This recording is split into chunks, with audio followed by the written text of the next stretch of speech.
Hello everyone, कैसे आप लोग। I am Tarun Gupta, your maths teacher, your mentor. Welcome to my channel maths by Tarun.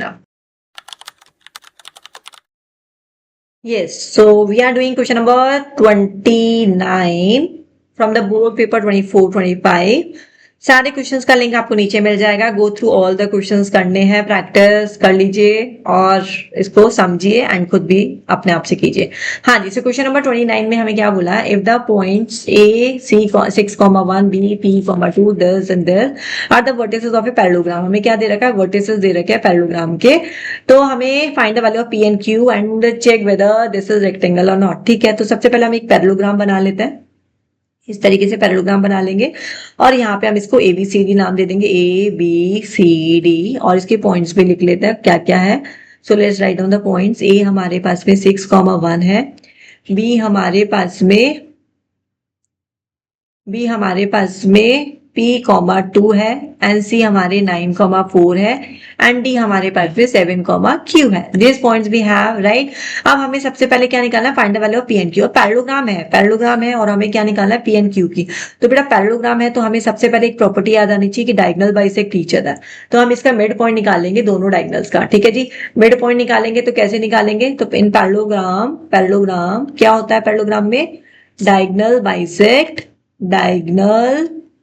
Bisect ये लिखना है आपको, बाइसेक्ट ईच अदर। तो अब यहाँ पे हम क्या निकालेंगे, मिड पॉइंट निकालेंगे दोनों डायगोनल का। तो AC का निकाल लेते हैं सबसे पहले। तो AC का मिड पॉइंट निकालेंगे तो 6 + 9 x एक्सेस को दोनों को ऐड कर लेंगे, x2 + x1 divided by 2 and y2 + y1 divided by 2। ठीक है जी, तो ये हमारे पास में आ जाएगा 15/2 एंड दिस इज 5/2। डन। तो ये हमारा आ गया AC का मिड पॉइंट। सिमिलरली हम BD का भी मिड पॉइंट निकाल लेंगे। BD का मिड पॉइंट क्या आ जाएगा, BD का मिड पॉइंट आ जाएगा हमारे पास में 7 + P divided by 2 and Q - 2 divided by 2। सो ये हमारे पास में मिड पॉइंट्स आ चुके हैं। अब हम इसको क्या करेंगे, इक्वेट कर देंगे। इक्वेट कैसे करेंगे जी, देख लीजिए। सो इक्वेट करने के लिए हम पहले x कोऑर्डिनेट को x कोऑर्डिनेट से इक्वेट कर देंगे, क्योंकि दोनों ही मिड पॉइंट है, दोनों को इक्वल कर सकता है, 2 से 2 कैंसिल।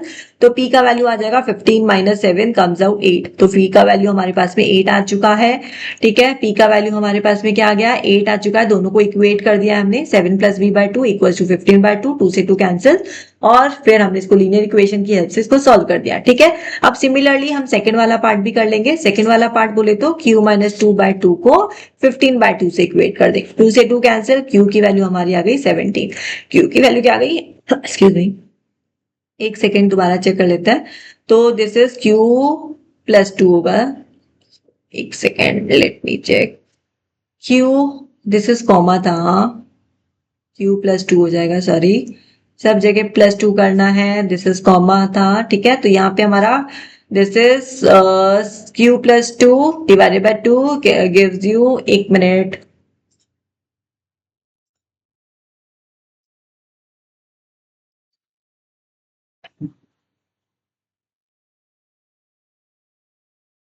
सो Q का वैल्यू निकाल लेते हैं। Q + 2/2 = 5/2। Y कोऑर्डिनेट लेना है ना, तो Y ले लेंगे, 2 से 2 कैंसिल हो जाएगा, और Q हमारा क्या आ जाएगा, 3 आ जाएगा। तो Q की वैल्यू हमारे पास में क्या मिल गई, हमें 3 मिल गई है। अभी हमें एक काम और करना है इसमें, है check whether ABCD is a rectangle और नॉट। अब रेक्टेंगल के लिए हमें क्या करना पड़ेगा, हमें डायगोनल्स निकालनी पड़ेगी। डायगोनल्स ले लेते हैं, पहले AC डायगोनल निकाल लेते हैं, क्योंकि हमारे पास में A और C कोऑर्डिनेट दे रखा है।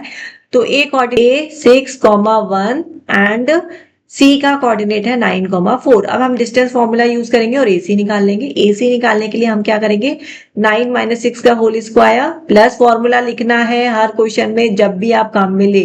ठीक है, x2 - x1 का whole square plus y2 - y1 का whole square, this is distance formula, root लगा देना है उसके ऊपर।